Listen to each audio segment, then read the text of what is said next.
Adivinha lá, vamos falar sobre Roberto Martínez, claro.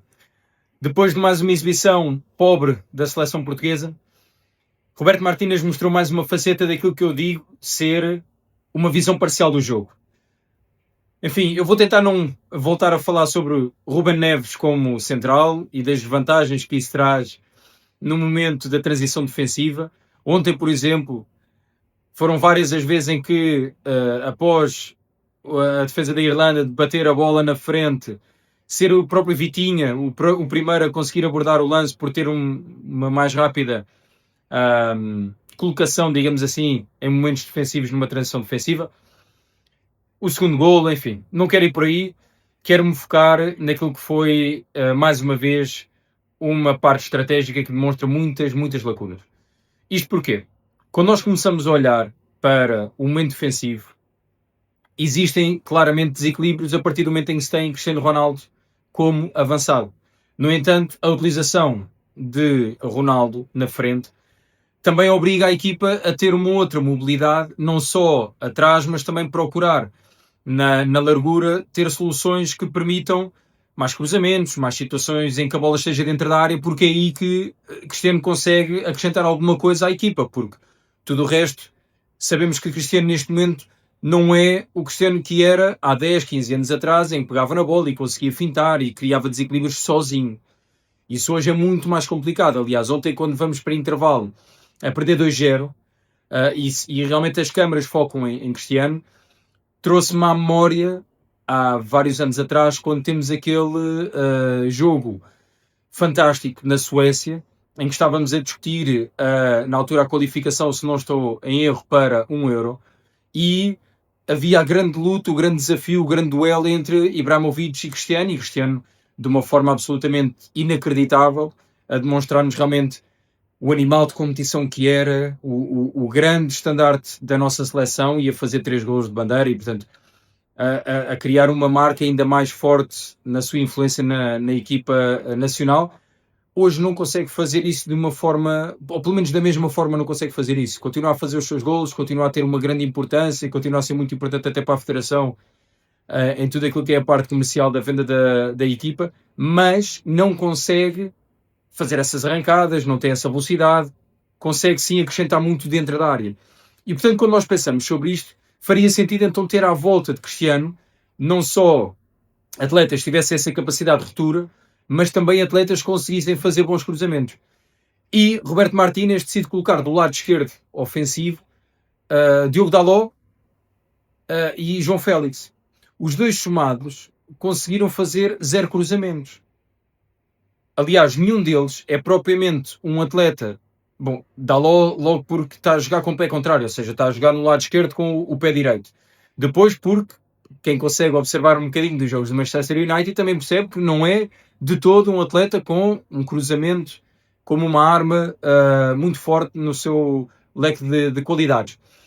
E João Félix, apesar de ser um atleta que nos espaços entre linhas, portanto entre a linha média e a defesa, consegue encontrar, nos espaços reduzidos, consegue encontrar muitas soluções, porque realmente é um atleta com muita qualidade, não é um atleta que consiga fazer rupturas.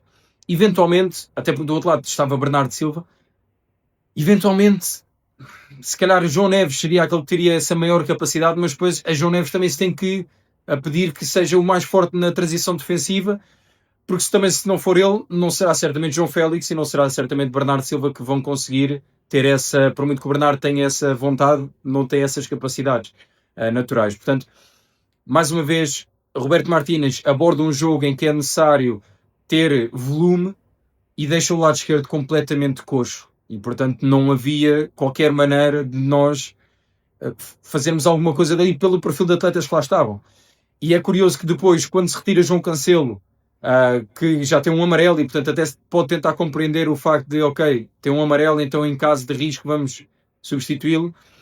E ao colocar Nelson Semedo, o primeiro comentário que se ouve é, sim, coloca-se Nelson Semedo porque é muito mais direto, portanto a sua tomada de decisão é muito mais rápida em meter a bola na área e temos lá Cristiano Ronaldo. Então a minha pergunta é, ok, então se nós estamos a fazer esta análise quando entra Semedo, porque é que não fizemos essa análise ao início? Porque é que não existe uma frescura de mente em pensar que realmente ter Dalot e ter João Félix iria trazer muito pouco à seleção.